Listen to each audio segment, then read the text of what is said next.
Hello, I'm Andreas Siebert, the host of Israel Today. This is the second episode. I'm going to be continuing my interview with Gideon Levytam.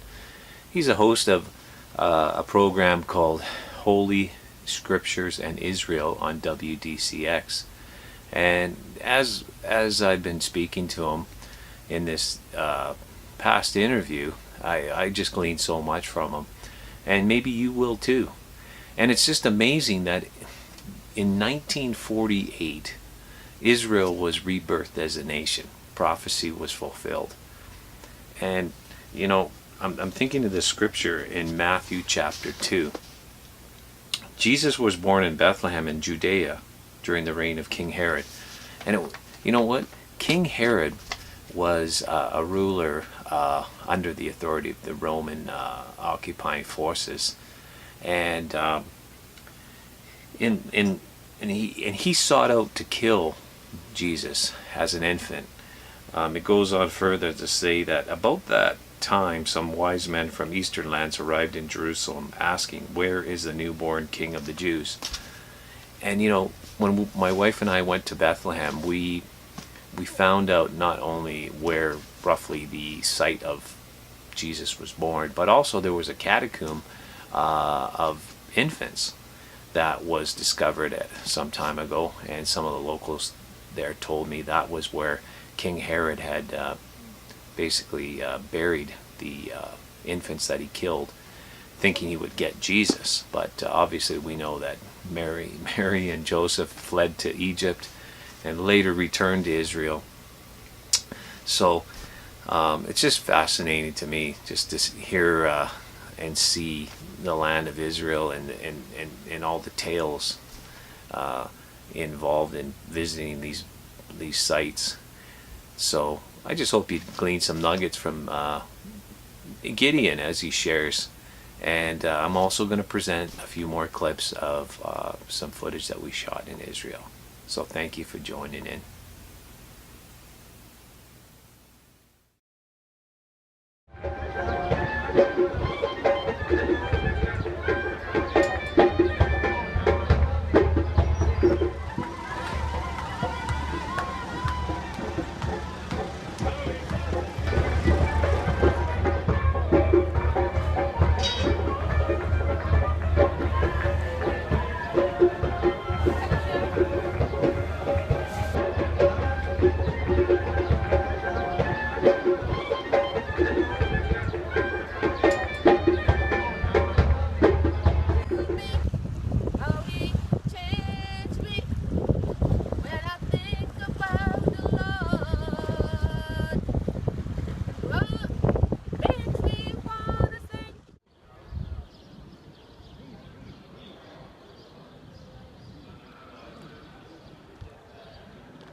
Only Muslim prayer.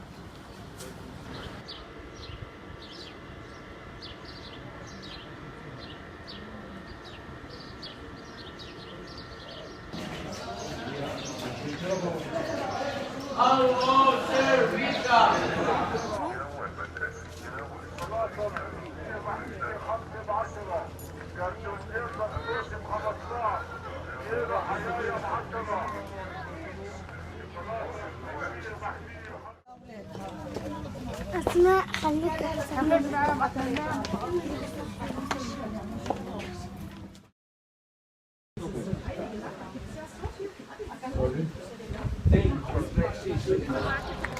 Yeah, I know. Yeah, we go in. I'm just taking a shot ahead.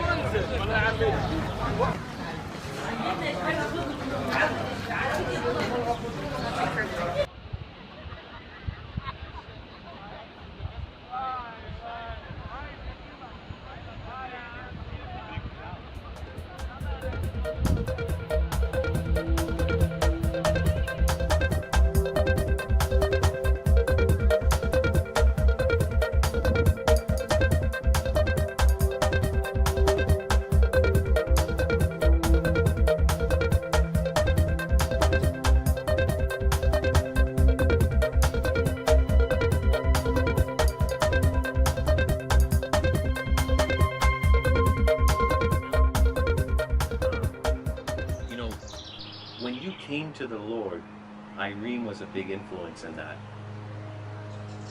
She was a Gentile. Yes. You were married, and you were very attracted to her, and you came to Revelation slowly.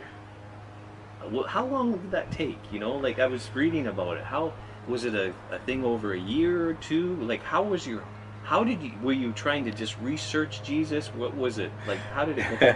Yes, people oftentimes ask me, I was not, when Irene, my wife, my girlfriend then, was a volunteer in Israel. She loved our people in Israel. She came to volunteer to work in a kibbutz, to offer herself to help in a kibbutz. It was 1973, just before I began my military service, because I was in the Israeli army for 3 years. So, first of all, it was at least 3 years from the time that I met her till the time that I ended the military, and then we came to Canada and got married, and I accepted the Messiah. But in those 3 years, Irene was a year and a half away from Israel. She came, then she went back to Canada, and then after a year and a half she came back. She stayed with my family, and then we after I finished, I came to Canada. Well, Irene loved Jesus, loved Yeshua, and she showed it. It was an evident in her life. She never pushed me, she never forced me, but she shared with me. And I was not interested in Yeshua, Jesus. I was interested in Irene. Yeah. But the Lord, it's amazing the way the Lord does things, He works in your life, He works in my life. And the way He works in my life is that He brought into my life a Goya, we call it in Hebrew Goya, Gentile, who loved that. Goya in Hebrew. Goy is a Gentile male, Goya is a Gentile female. Goya is come from the word Gentiles, Goyim in Hebrew. Wow. But she loved our people. And she loved the Messiah, Jesus, Yeshua. And so she somehow was used by the Lord to touch my heart. Of course, the Lord used others. Yeah. But also, beginning with her, and somehow I fell in love with this Yeshua, because he was he reminded me of Moses and David and Abraham all together. Wow. And yet above them all. It was almost like you fell in love with Irene, but Yeshua was in her. Exactly. You loved that about her. Exactly. The way she behaved, the way she spoke, the way she conducted herself. She was a gracious lady, and it does help me. But the Lord used her, and He used others, of course, to lead me to fall in love with Yeshua from Nazareth. Because really, I'm telling you, when I read and heard about Him, I was so attracted to Him, because in Him you could see the perfect man that was willing to, his love for Israel, for our Jewish people and the nations of the world, was so supreme that he was willing to lay down his life. Can you imagine? I would do everything for my sons. Yeah. I would do everything for my mom, my dad, my brothers, my sister. But he laid down his life for enemies, people who hated him. Yeah, that's the power of Jesus, the love. I wanted to ask you a question. What do you think God's plan for Israel is now? I mean, it's always been come to the Lord, but right now we're in 2016. So many things are happening. You can visit the Temple Mount now. I don't know how long's that been available for people. I mean, the things are going on so fast. Yes, I mean, things are changing. When I was on Temple Mount, it was years ago on Temple Mount, when 1967, when our people took over the old city of Jerusalem. And my father used to take me to the old city when I was a little boy, 13, 14. He used to walk me by the hand into the area of the old city, including the Wailing Wall, the Temple Mount area, and so on. But over the years, things changed because of the arrangement that Israel, our government, have with Jordan and so on. So they have handed over the responsibility to the Jordanian, and of course the Muslims don't want the Jews to be on the Temple Mount. The conservative Jewish people don't want Israel Jewish people to go up there, because they believe that it's not right for a Jew to go on the Temple Mount yet, and so on. And so it has been open and closed over the years, open and closed. But when we take tours to Israel, Many times we just go on Temple Mount with a group and so on. There are certain arrangements that are being allowed for that. Do you see prophecy unfolding right now? Obviously. You know, it is obviously, look, 2,000 years passed by since Yeshua the Messiah died, was buried, and rose from among the dead. 2,000 years passed by since the church, the ecclesia, the called out one, Jew and Gentile, like us, united together in one body. 2,000 years passed by since our people as a nation haven't accepted yet Yeshua, Jesus, as their Messiah. So we are really living in the last days. The condition of the ecclesia, of the professing church, you don't have to go too far to see that it's in decline. There are less and less, you might say, holding on to the truth of the Bible, that we would know it. A lot of things have been brought in and so on. So we really live very close to the time that I believe that the church, the believers, the true believers in Yeshua the Messiah are going to be taken out of here before the tribulation begins. And then we have what is known to be Jacob's trouble, the tribulation period that is mentioned in the book of Jeremiah, Jeremiah chapter 30. You speak about Jacob's trouble. In Hebrew we call it Tzarat Yaakov. These are 7 years of what we call tribulation.